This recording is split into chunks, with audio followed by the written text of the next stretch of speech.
Welcome to the do-it-yourself version of the U46 Connected Educators Session 1 August meeting for continuing laptop and iPad mini grant recipients.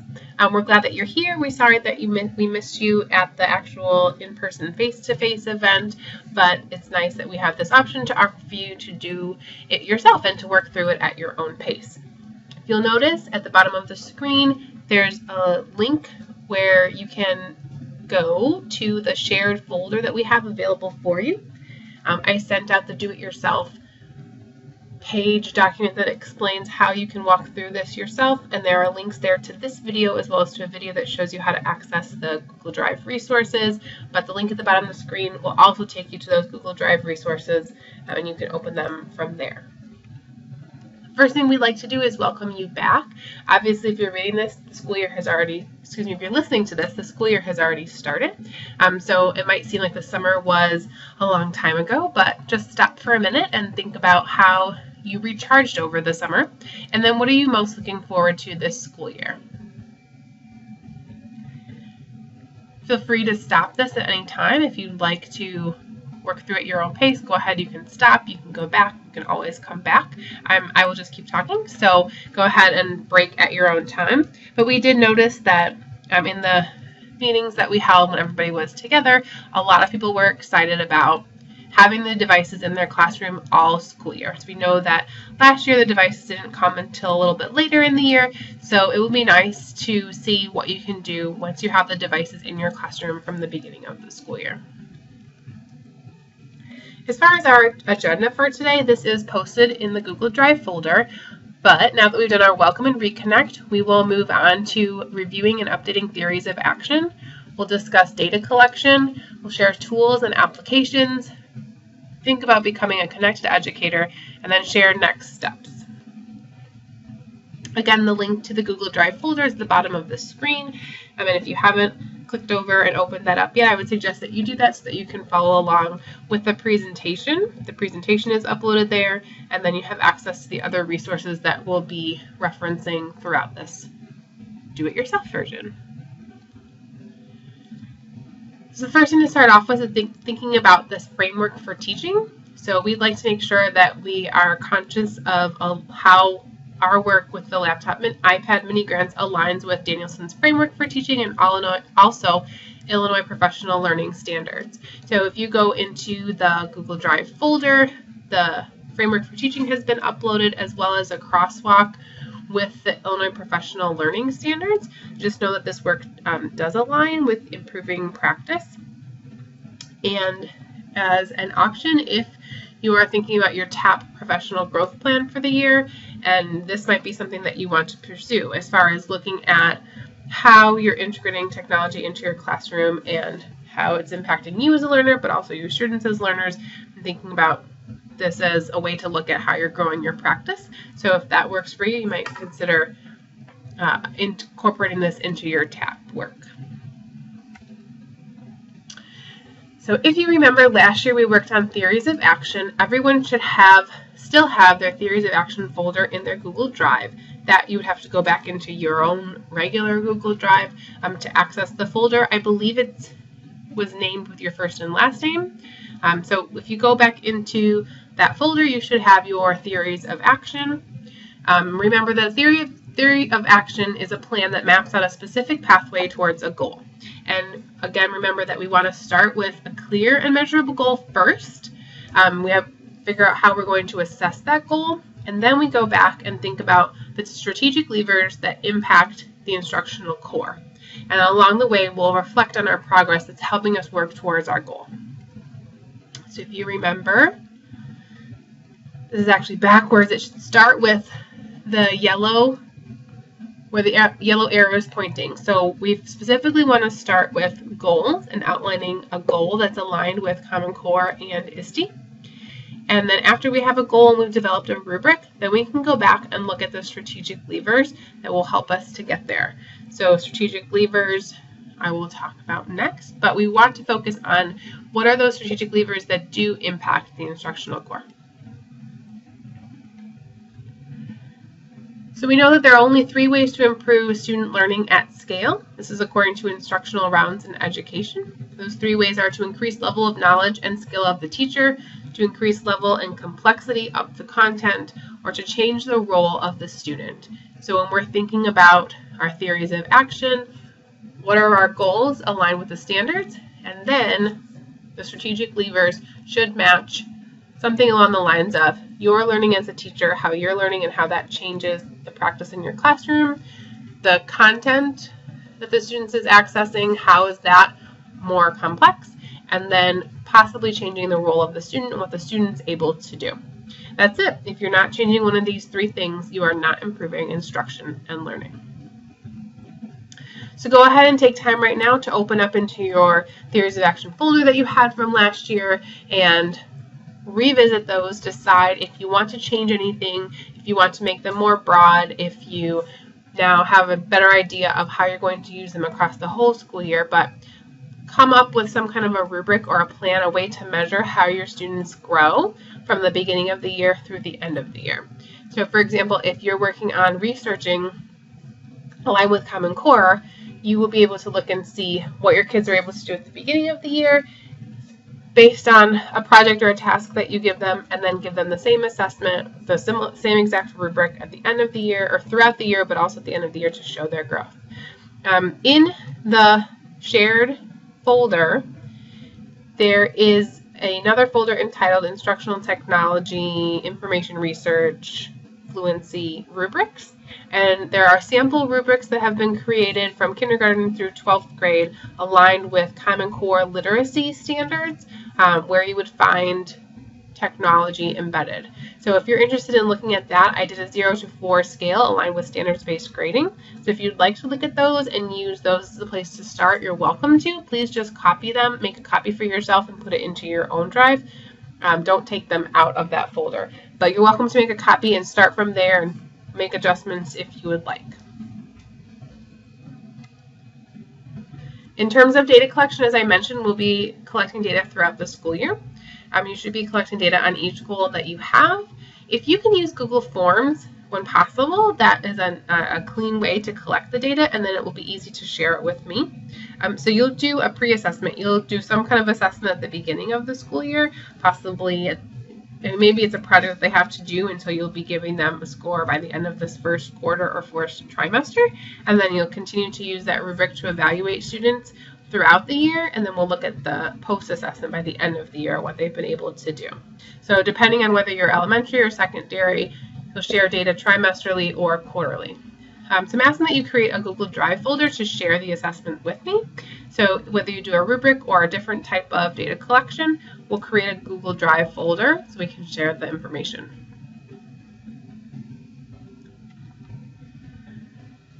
Here's the link to the rubric samples. If you have the presentation open in Google Drive right now and you click on those words, you'll see a link pop up, and it'll take you directly to the folder where the sample rubrics are housed. Again, those are aligned to Common Core literacy by grade level. And as far as data collection goes, please go to your Google Drive, create a folder, name the folder with your first name, last name, laptop or iPad mini grant data collection 2014-2015. If you are participating in both the laptop and the iPad mini grants, please create 2 folders, and you'll share each of your information in different spaces. So there's the example of what mine would look like. And then once you've created that folder, please share the folder with me, Jen Vincent, so that I can access your data.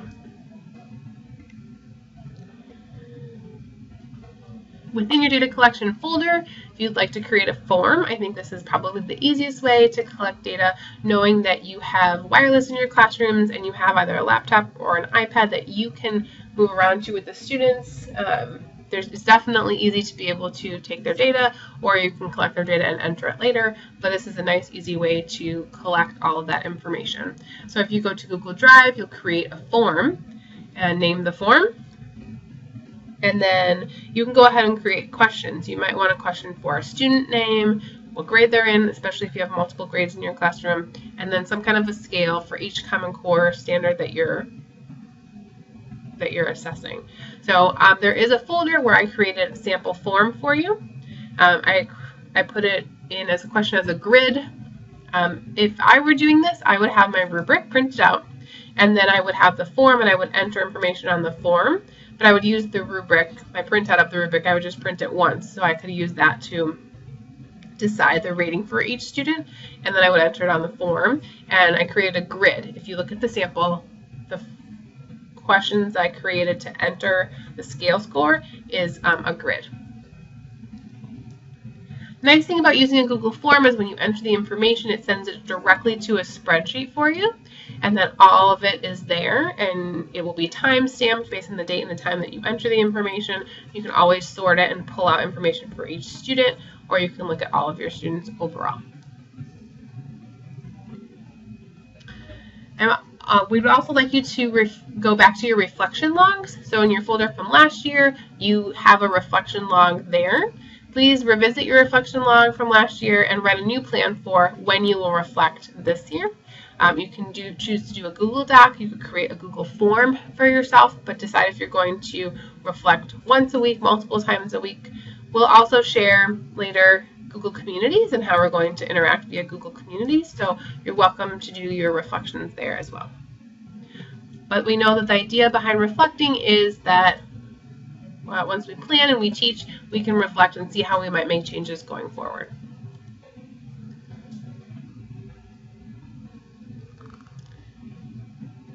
Many people were participating in research with their students, so we have some resources here for research. If you're looking for ideas for your students, these resources on the left offer different nonfiction reading, News ELA, Wonderopolis, Tween Tribune, and Time for Kids. If you do have this presentation open, you can click on any of these and they'll link directly to these websites. On the right-hand side, we have different search engines that are friendly for students. So obviously we know of Google, but Sweet Search, Awesome Library, KidRex, and Gooligans are different search engines that are student friendly. DuckDuckGo is a search engine that doesn't track your information and who you are. So Google will track your information and will bring up certain sites based on what they know about you. DuckDuckGo doesn't do that. And Library of Congress is also a great source for primary sources. You notice at the bottom left, we have the word Symbaloo. If you click on Symbaloo, it will take you to a Symbaloo that I created where I've linked to all of these links. So Symbaloo is basically a bookmarking site. You can create your own Symbaloo EDU account. You can create your own web mixes. And from there, you could link to any of these sites or any other sites that you want your students to access. I love telling the story of Ellen Smith, who used this last year with her first graders. She had a Symbaloo set up for sites where she wanted to send her students that were she had already searched for articles and videos on gorillas. So she had all of the links set up in a Symbaloo. Her students could just click and go directly to the sites that she wanted them to read and look at. And then from there, they could write down their own facts and share it with friends. But this is a great way to send students directly to the resources that you want them to go to instead of giving them the option to search for themselves. So depending on the grade level of your students, or if you want them to be reading something specific for a specific reason, then Symbaloo might be helpful to you. Many teachers are also excited about learning management systems. Here are a few different learning management systems that you might look into: Edmodo, Google Classroom, Schoology, Moodle, and Course Sites. I've heard from lots of teachers that they're using Edmodo and they like Edmodo. If you are interested in looking into Edmodo, any of these are really like Facebook but for school, and they're safe sites for students to use. So Edmodo is very teacher and student friendly. Like I said, many teachers in the district are using Edmodo. When you sign up for an account, it will ask you for a school code, because in U46 we have a subdomain set up for Edmodo. So when it asks for the school code, it will direct you to email Jennifer Vincent. So if you know that you want to try that out, even if you just want to play around and set up an account and see what it's like, please email me, let me know what school you are at, and I will send you the Edmodo code as soon as possible. Google Classroom is a new learning management system that just rolled out in August of this year, so it's very new. It's I think more simplistic than Edmodo. So if you're looking for something that people have been working with that does have a lot of options, then I would say Edmodo might be the place to start. So what are you interested in trying? Is this something that interests you, or do you have other ideas, tools, and applications that you're interested in using this school year? I would like to share 2 ideas or opportunities that you might think about joining in on. One is the National Biodiversity Teach-In, which is being held in September. It's actually online webinars. They're totally free for any teachers to sign up for, register for, and participate in. All you need is a webcam and a way to project so your students have access to the webinars.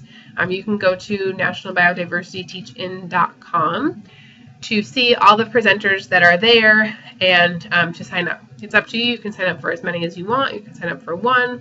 There are different opportunities based on grade level. And the coolest thing is this whole project is put together by students from Elgin High School. So if you know Deb Perryman, she's supported these students in bringing this project to life and help making it happen because they were passionate about spreading the word about biodiversity. So go ahead and check that out if you're interested. I also wanted to share the International Dot Day is on September 15th, and there are opportunities to connect and create with other classrooms. So Dot Day is based on the book The Dot by Peter Reynolds, and it's about a girl who doesn't feel creative, doesn't feel artistic, and she makes a dot on her paper, and her teacher praises her for that and really encourages her and gives her the confidence to share, to actually do artwork, but then to share her artwork as well. So International Dot Day, students are invited to share their own dots, to read the book and talk about the book, and to connect with other classrooms. So there's a link here for the International Dot Day website, and then for the International Dot Day with the Busy Librarian, he actually has resources and ideas for how you can connect with other classrooms if you're interested in doing that. So for both the National Biodiversity Teach-In and the Connect the Dots, please check out those different websites and share with others. One other resource I'd like to share is Remind 101.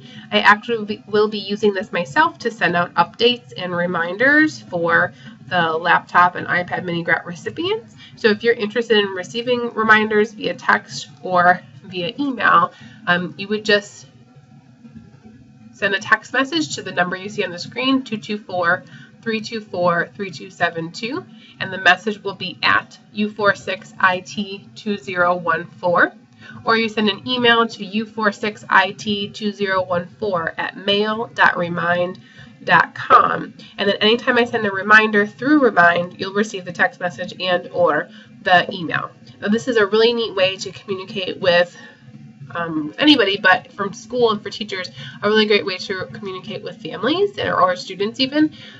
Once they send this text message, they will receive information about how to officially register, but this number is a made-up number, so they can't reply back to you, and they also don't have your cell phone number, but you can still send reminders.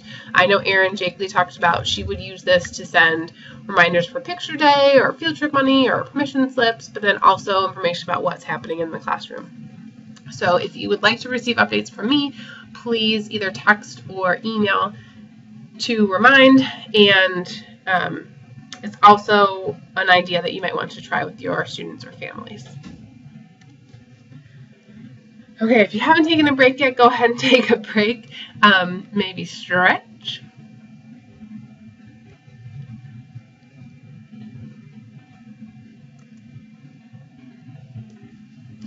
So now we're going to be talking about Google Plus and how we'll use Google Plus for our book discussion. If you are in your email at school, your Gmail, and when you go to the apps button to click over to Google Drive, you'll notice the red square image with a plus. You can also click on that app to take you directly to Google Plus. From within Google Plus, on the top left-hand corner, there is a button where you'll see Home, and if you click on there, there's a drag down to Communities.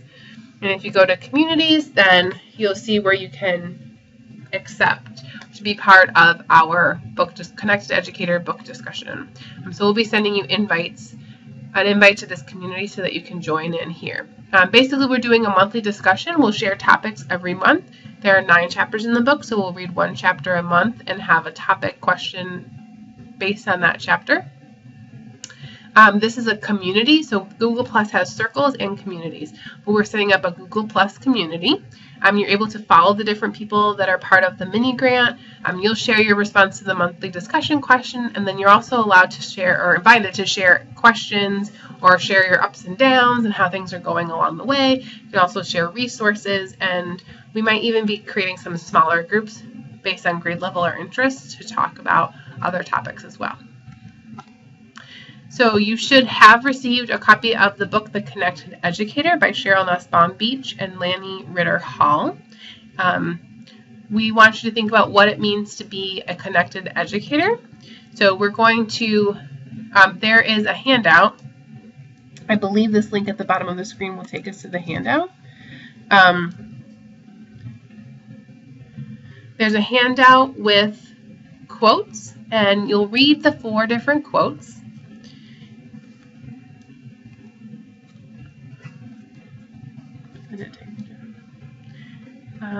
That link takes you to different topics that we'll be talking about.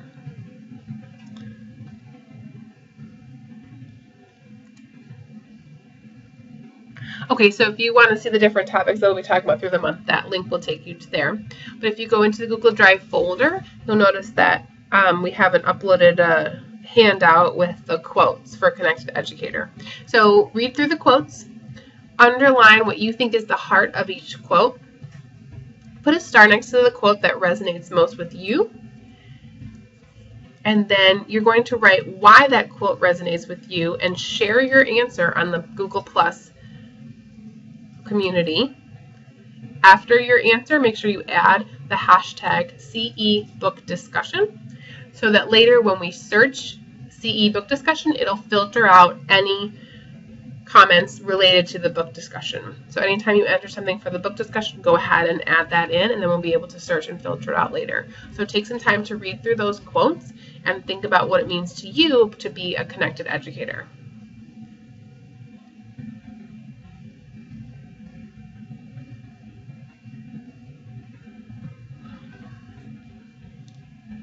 For me, being about a connected educator is about developing as a professional, being connected with parents and students in the community, but also with other colleagues around the world. And that allows me to be able to get more ideas, to share my ideas, to ask questions, and to think differently about how I might do my work, or also think about what I'm doing that aligns with other people around the world. So Connect Educator really, for me, is a time to stop and be a learner for myself so that I can be a better educator when I'm working with students and working with teachers. At our in-person live sessions, we didn't have time to talk about Twitter, but if you would like to join Twitter, or if you have joined Twitter, make sure that you're tweeting with the SDU46 hashtag, and we'll come back to that later in the year. If you'd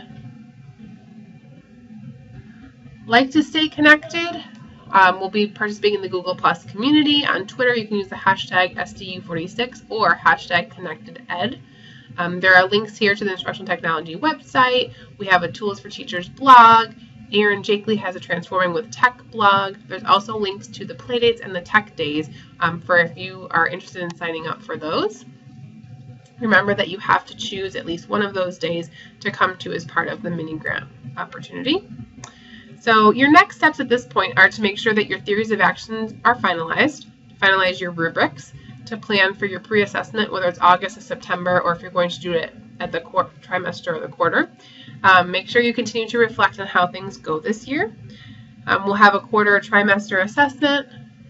You can go to these links up here to think about which Playdate or Tech Days you'd like to attend, and then sign up for future professional development. We're still working on getting sites determined, but the signups will be on courseware soon. For this do-it-yourself session, I will probably send out an exit slip once you've done, or once you're done, or once I checked in with you. I hope that this was a good alternative to not being able to come in, and at least you had me to talk you through what we asked everyone to do at the sessions, and make sure that you access those Google Drive resources to be able to work through everything as part of the do-it-yourself session. If you have any questions, please email me, jennifervincent@u46.org, and I look forward to seeing you soon. Thanks.